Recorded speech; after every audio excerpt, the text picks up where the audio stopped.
માણસ માણસને પ્રેમ કરે, પણ પશુ જ્યારે માણસને પ્રેમ કરે ત્યારે કેવો પ્રેમ કરે, એ અદ્ભુત ઘટના છે. વિસાવદર અને સતાધારની વચ્ચે મોણપુરી નામનું ગામ અને મામા આપા કરી અને કાઠી દરબાર. પણ કાળ યવન હામા કહો આફળ દાન અચકાય, અને ભેદું કવિ મેકરણ ભળે ઈ કાઠી ભળ કહેવાય. કાળ યવન સામા કહો આફળ તા નો અચકાય.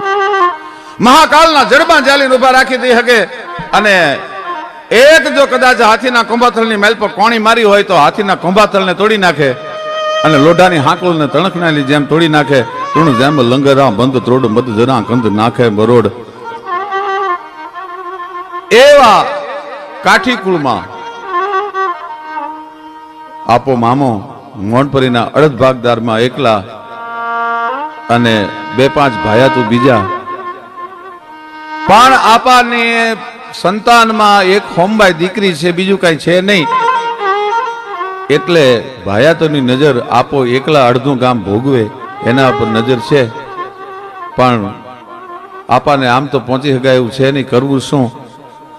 જો આપાનો કોઈ રીતે કાંટો કાઢી નાખવામાં આવે તો અડધું ગામ જે છે એ ભાયાતોને ભોગવવા મળી જાય. કારણ કે દીકરી હોમબાઈ એક જ છે, દીકરો નથી. એટલે ભાયાતોને બધું જમીન મળે. એમાં એક દી વાડીએ નદીને કાંઠે આંબાજરીને કાંઠે ઢોલિયા ઢાળી અને આપો હોકો પીવા માટે બેઠા છે. ગામના આજુબાજુના ખેડૂ આવીને બેઠા છે, અને સામેથી હાવજ હુકતો આવે છે. પણ બેલાડ છે, જોડું છે હાવજનું, સિંહ ને સિંહણ છે. બેટલી મસ્તીમાં હાલે આવે. મેઘાણીભાઈ લખે છે, વનરા વનરો રાજા ગરજે, ગીર કાંઠાનો કેહેરી ગરજે, હૈરાવત કરનો ગોળી હરી ગરજે, કડપા તળિયો જોધો ગરજે, મોફાડી માટેલો ગરજે. ક્યાં ક્યાં ગરજે? ડુંગરના ગાળામાં ગરજે, કણબીના ખેતરમાં ગરજે, ગિરિયો ને ગોહરમાં ગરજે, ઉગમણો હાથમણો ગરજે, ઓરો ને આઘેરો ગરજે. અને જ્યાં નિત્રાળ પડે ત્યાં હાથીના ઝુંડ છે એ ધ્રુજવા મંડી જાય. હરિયલ ઘરેનો હોય અને ફળિયામાં કુંજરણા ફરે, એને વહીની વાટું નોય પછી કેહર બચાને કાગડા. બાકી હરિયલ ઘરે ન હોય અને ફળિયામાં ઉતરે નંગના મત ચિત મહાવત જે ગજ શીશ ચડો જ ચડો, બદલાજ ને બુટ્ટ બિલોરી તણો, જેને જન્મ થતા જ જડો જ જડો, મરડાજ નહીં મૃતિકા ઘટકો, કુંભકાર જ ઘાટ ગીડો જ ગીડો. દિલ શોધી જવો દલપત કહે, જન જાતિ સ્વભાવ પીડો જ પીડો. ઉતરે નંગના મત ચિત મહાવત જે ગજ શીશ ચડ્યો જ ચડ્યો. ઘોરમાં છે સિંહણ, ઋતુમાં સિંહણ છે, અને બે યુગલ છે. એ મસ્તી કરતા કરતા વૈયા આવે છે. એકબીજાને ઘડીક ચાટે, ઘડીક બટકા ભરે, ઘડીક હુકે, ઘડીક ત્રાડું દે. આપો બેઠા બેઠા નજરે દ્રશ્ય જોવે છે, અને 5 ફૂટ ઊંડી એ નદીની ભેખડની નીચે હાવજ અને સિંહણનું એ જોડનું છે, એ નીચે ઉતર્યું આંબાજરી નદીની માલપા. પણ આપાને એમ થયું કે આજ આ જનાવર જે છે એ નક્કી કોક મોટું મારણ કરશે. એટલે આજુબાજુના ખેડૂતોને બોલાવીને કહી દીધું, ભાઈ ધ્યાન રાખજો આજની રાત, કારણ કે જનાવર બહુ મસ્તીમાં છે, બહુ મોજમાં છે. સિંહ અને સિંહણ બે નદીમાં ઉતર્યા, અને ઊંડા ગુનામાં પાણી પીવા માટે સિંહણ ઉતરી, તરસી થયેલી સિંહણ. અને એમાં એક જૂડ રે, એ જુડે સિંહણને પગેથી પકડી ભાઈ. હજી હાવજ એનો સામનો કરે ન કરે ન કરે એ પહેલા તો સિંહણને તાણી, અને જૂડ મગર છે એ સિંહણના ખોળિયાને લઈ, સિંહણે ઘણો જૂડમાંથી છૂટવાનો, પગને છોડાવવાનો પ્રયત્ન કર્યો, પણ પાણીમાં એનું બળ હાલ્યું નહીં. સિંહ બધું જોતો રહ્યો.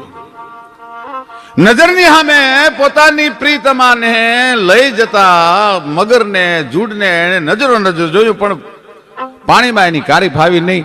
અને ઘડીક વારમાં સિંહણના દેહ હાથે જૂડ છે એ અલોપ થઈ ગયું ઊંડા ગુનામાં. પણ અહીંયા હાવજ મીંડો ઝૂરવા પોતાની પ્રીતમાં. ઘડીક પહેલા જે ઉગતા હતા, જે રમતા હતા, જે મસ્તી કરતા હતા, એની જગ્યાએ આજ પોતાનું વાલું પાત્ર છે, પોતાનું પ્રિય પાત્ર છે, એ સિંહણને જૂડ નજરની સામે લઈ ગયું. પણ હાવજ મીંડો ઝૂરવા. મણોકવા વૈશાખ શુક્લ 14 વિશાલ રવિગાસ્ત હોત ગત સંધિકાલ પ્રહલાદ કીન કરુણા પુકાર થર હરિય થર ગુરધર પરિદરા લહલહત દીપ ડા ડાલકાર ચખલાલ લાલ મંડલ બિલાલ ગસુરાન કાલ પ્રગટોંગટાલ વૈશાખ શુક્લ 14 વિશાલ રવિગાસ્ત હોત ગત સંધિકાલ. થાંભલો ફાડી અને જેમ નરસિંહ ભગવાન પ્રગટ્યો હોય, કડડ બ્રહ્માંડ ગય કે સહી કડગત ગડડ ગડડ જલ દધિ ગોછલમ ધડ ધર ધર ધમક ધડડ ભય બહુદર ખડડ બેરુ શિવ ધ્યાન ખુલમ તડ તડ સુર ધુંધ ધડક ગસુર આતન ગડડ ગાશ ગટ ગડડ ગણ ભટથટ ગસુરાન પ્રગટ ઘટ ભાંજન વિકટ રૂપ નરસિંહ બણે જી આવો નરસિંહ. હાવત છે એ ત્રાડું મેળ્યો સિંહની વિજોગમાં દેવા હુકવા માંડ્યો, પણ આજુબાજુના 15 ગામની માથે પશુ પંખી ફફડવા માંડી ગયેલા કે પોતાની સિંહણને નજરો નજર લઈ જનાર જૂડને હાવજે જોયું છે, ગાંડો થયો છે હાવજ. આજ હું હાવજ કરશે નક્કી નથી.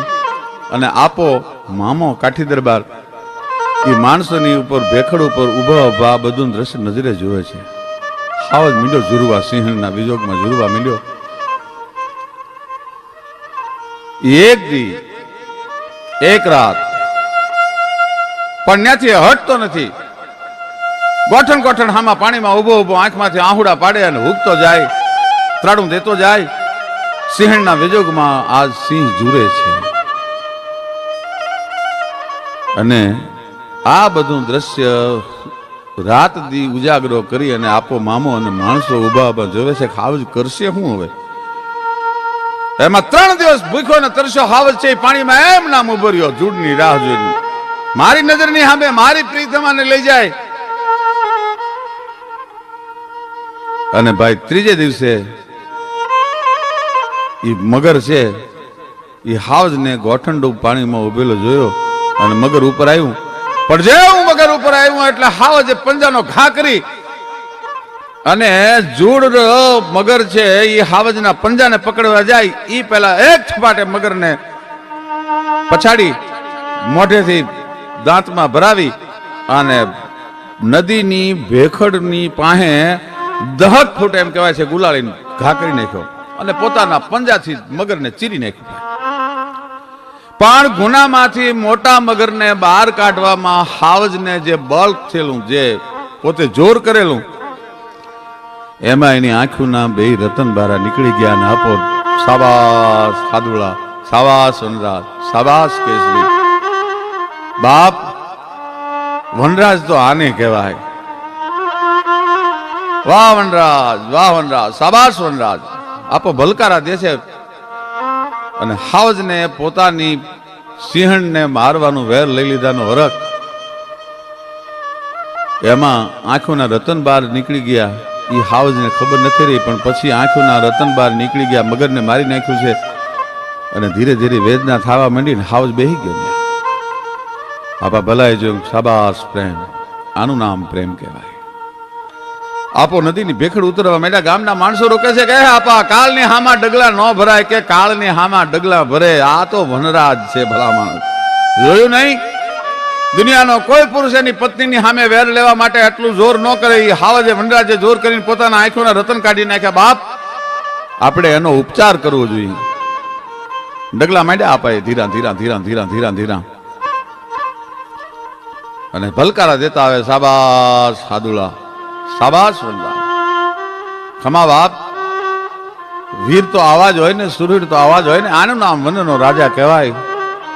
એમ કરતા કરતા હાવજની હામાં ડગલા માણતો જાય અને આંખમાંથી વેદના જે છે, હાવજને વેદનામાં પીડાય છે. સિંહ એ સિંહ પીડ્યો છે. એને આપાનો અવાજ સાંભળીને જાણે કોક એને હરમત દેતું હોય, કોક એને મીઠપથી પુકારતું હોય એવું હાવજને સમજાવવા માંડ્યું. હાવજની પાસે ગયા. પહેલા તો અજાણો હાથ અડ્યો. હાવજની કેહવાળીમાં બુહરી લટાળો હાવજ. એની કેહવાળીમાં આપાએ હાથ ફેર્યો. વનરાજ બાપ, તે તો જબરજસ્ત પરાક્રમ કર્યું. હાદુળા, આંખના રતન બાર નીકળી ગયા છે.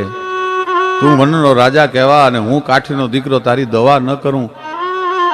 જોજો ઘડીક અહીંયા જ બેસજો, હમણાં હું ઔષધિ લઈ આવું છું. અને વાત તો બહુ મોટી છે. આપા ઔષધના જાણકાર હતા એટલે ઝાડવાના પાંદડા તોડી લાવી અને લીહી છીપરની માથે વાટી અને એની લુગદી બનાવીને પાછા હાવજની પાસે આવીને મીંડા ભલકારા દેવા અને હાવજની કહેવાળી આખા શરીરે મીંડા હાથ ફેરવવા. હાવજને એમ લાગ્યું કે આજ કોક પોતાનું આવ્યું છે, કોક મારી ભાળ લેવા આવ્યું છે, કોઈ મારી ખબર પૂછે છે. હાવજને નિરાત મળી થવા.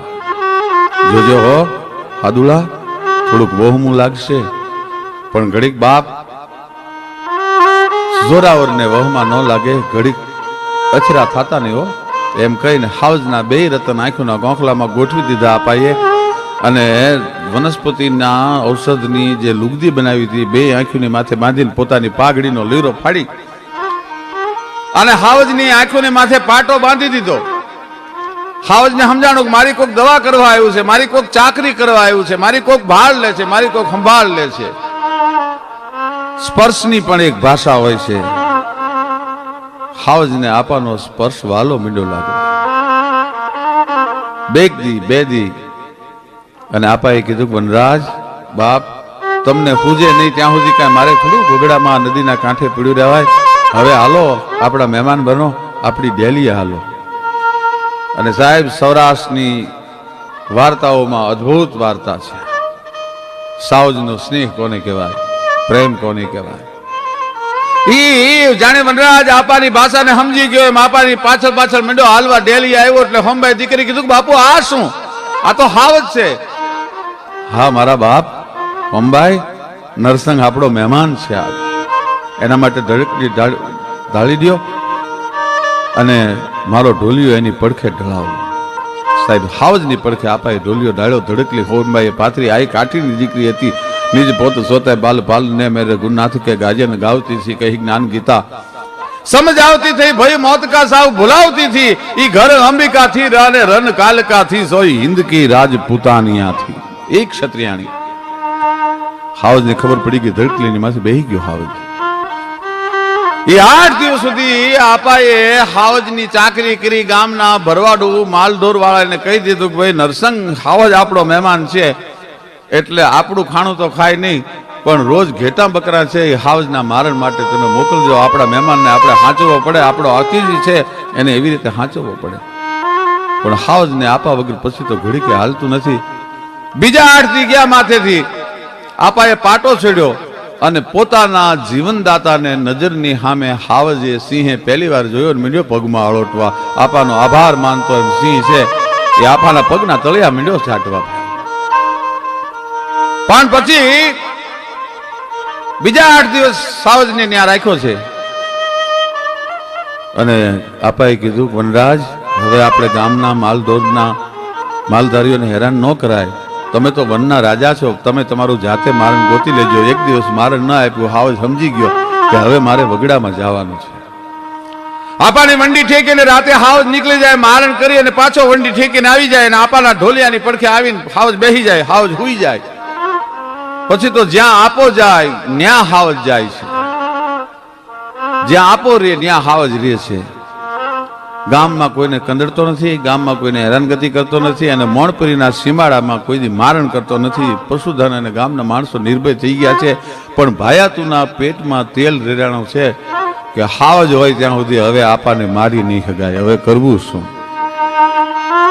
સિંહ હોય ત્યાં હવે આપાને મરાય નહીં, શું કરવું? એમાં એક દી રાતે સિંહ છે એ મારણ કરવા માટે ગયો છે અને અહીંયા 5 જુવાન હામી પાટીના છે એ આવી વંડી ઠેકી અને આપાને મારવા માટે આવેલા. અને આજ વહેલું મારણ મરી ગયેલું એટલે હાવજ છે એ વહેલો પાછો વળેલો.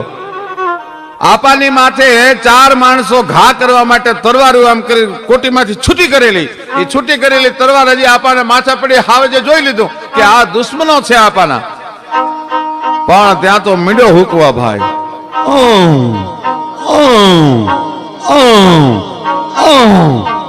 મીંડો હુકવા હાવજ. હાવજ હુકવા માંડી અને 2 જુવાનોને ન્યા ચૂંથી નાખ્યા અને બીજા 2-3 જુવાનો હતા એ વંડી ઠીકીને વી ગયા. પણ હાવજ એટલી બધી આપાના માણસ મારવા આવેલા માણસોની ઉપર એટલી બધી અને દાદ ચડેલી, એટલો બધો રઘવાયો થયેલો કે હાવજનો ક્રોધ શાંત નથી થતો, હુકે છે. ત્રાળ દે છે, દુશ્મનના શબને નથી લેવા દેતો. કોણ હાવજ પાસે શબ લેવા માટે જાય? આપાના આંગણામાં બે લાશો પડી છે, પણ હાવજ ત્યાંથી હટતો નથી લાશ પાસેથી. આપાને ખબર પડી ગઈ કે સિંહ લાશું નહીં લેવા દે દુશ્મનને, એટલે ઘોડિયા ચડીને આપા વાડી બાજુ હાલવા માંડ્યા. હાવજ એની વાહો વાહ ગયો, અને ત્યારે સામેના દુશ્મનો છે એ પોતાના ભાયાતોની લાશોને લઈ શક્યા. ટૂંકમાં વાત કરું કે આપાની હારે હાવજે એટલો સ્નેહ રાખ્યો, સિંહે એટલો નેડો રાખ્યો, એટલો નાતો રાખ્યો કે એક દિવસ આપાની પછી તો વૃદ્ધ અવસ્થા થઈ ગઈ. એ જીજુની થઈ દેયું ને તૃષ્ણાબાઈ ને જો બન ગાવ્યા રે.